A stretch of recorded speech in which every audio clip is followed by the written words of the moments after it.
Y en esta discusión siempre queda fuera del escenario el verdadero enemigo de la patria, que es el Imperio Británico, que hoy, a 200 años, sigue usurpando nuestras riquezas, nuestro territorio, un punto estratégico geopolítico en los mares del sur, la puerta de entrada a la Antártida, innumerables riquezas, y que eso es lo que tenemos que poner en agenda y eso es lo que tenemos que discutir realmente. ¿Qué es Malvinas? ¿Y qué es Malvinas a futuro?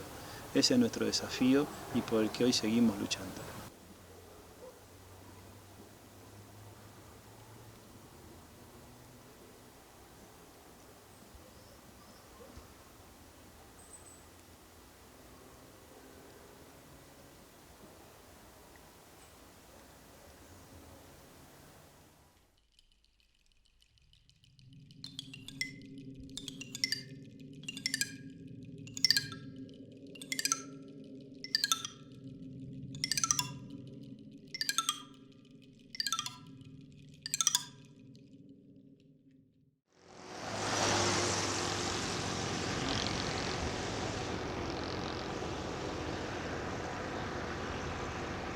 Mi nombre es Rubén Pablos, yo fui a Malvinas como soldado, en aquel momento estaba haciendo la conscripción, el servicio militar obligatorio, la colimba como le decíamos.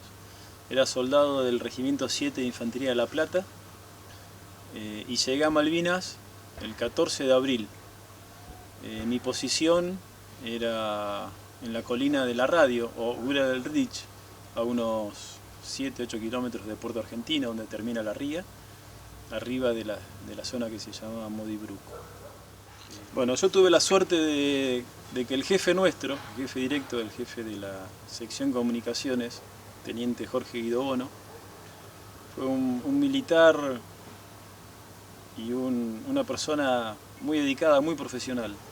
Y entre otras cosas llevó su cámara de fotos, una cámara de las de antes, estamos hablando hace casi 40 años, una cámara de las automáticas, chiquitas, donde pudo ir registrando mucho de nuestras actividades, de nuestras acciones en aquellos días previos a los primeros bombardeos.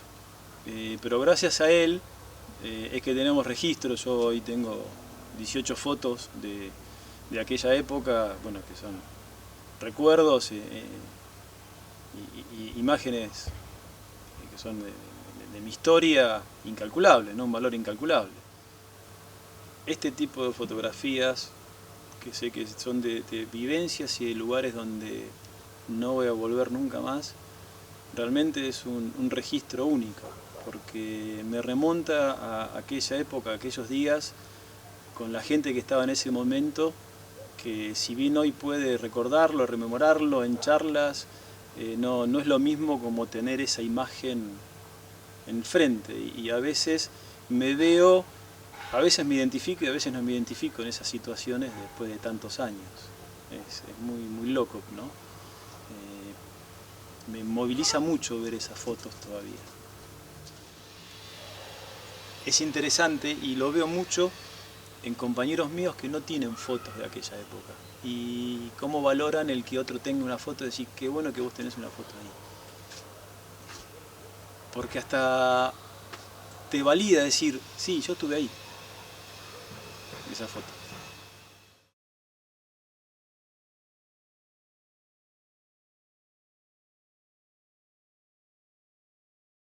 Bueno, una de las particularidades que tuvimos y que pasamos en la guerra, obviamente fue el tema de la comida, que lo entendemos como una situación más de vivencias de una guerra y, como siempre decimos, se pueden dar situaciones críticas de muchos aspectos.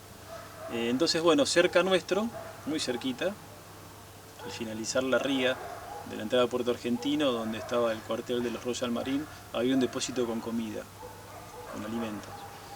Y bajábamos ahí con un compañero, Flavio Panizardi, y con el teniente Jorge Guido Bono, que era el jefe nuestro.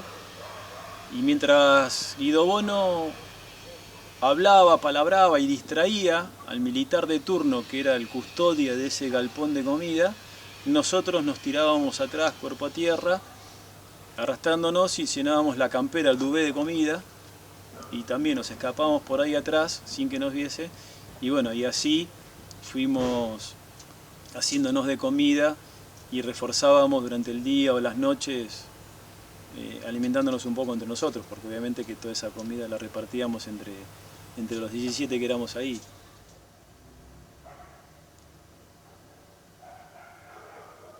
En la zona que estábamos nosotros no era sencillo que llegue la comida y lo que llegaba no era lo mejor. Una de las grandes deficiencias que tuvimos allí quizás fue el tema de alimentación. Un error estratégico, por lo menos del ejército, de llevar cocinas a leña. Era difícil calentarlas, producir los guisos, la comida caliente, que era lo más necesario. A ver, primero con 19 años, como fuimos nosotros, que fuimos orgullosos a defender a la patria, nadie entendía ni sabía lo que podía hacer una guerra. La verdad que a nosotros nos cambió la vida después de la primera bomba. A partir de ahí, un antes y un después en nuestras vidas. Ahí entendimos lo que es el horror y el error que es una guerra. Y que sostenemos al día de hoy que debemos intentar resolver las situaciones de conflicto de una manera pacífica y no mediante la guerra, mediante el diálogo.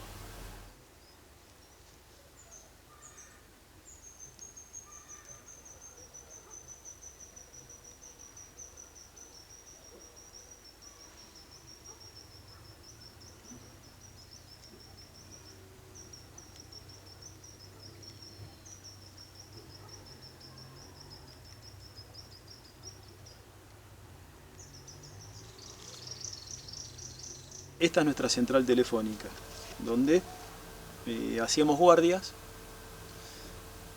entre soldados y los militares también, cada 2 horas, durante toda la noche y durante todo el día, porque teníamos que estar comunicados y comunicar ya sea al Estado Mayor o al jefe del regimiento con las distintas compañías de mi regimiento o con otro regimiento. Entonces tenía que haber guardia permanente. El tema es que una noche que voy con el teniente Jorge Guido Bono, fuimos a suplantar a 2 compañeros, a Eduardo Bayo y a Gustavo Isaías. No recuerdo si eran las 2 o 3 de la mañana.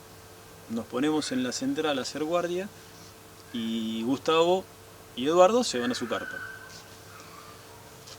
A la media hora o menos, a los 15 a 20 minutos, ellos 2 vuelven a la central, se quedan con nosotros y nos dicen: no podemos dormir, venimos a charlar con ustedes.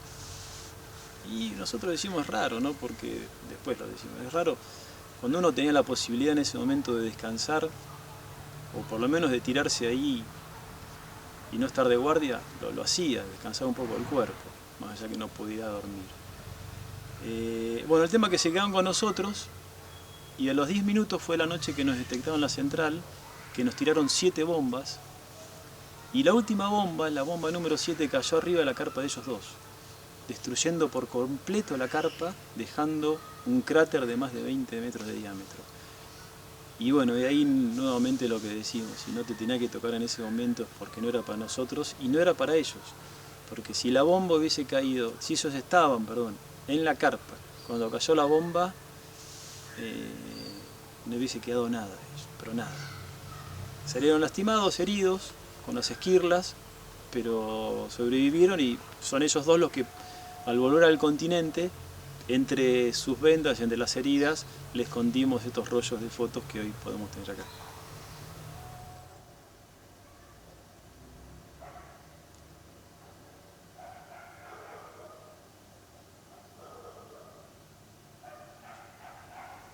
Nosotros entendimos desde el primer momento, de la primera bomba que cayó y cuando terminó el 14 de junio la guerra, que las guerras no sirven, que debemos resolver las maneras, las diferencias, las situaciones de conflicto de manera pacífica. Ese es el mensaje que siempre damos a las escuelas, a las universidades, a dar charlas con los chicos, de que no nos dejemos engañar el día de mañana por ningún político, ningún militar iluminado que venga a decirnos hacer una guerra fuera la causa que sea.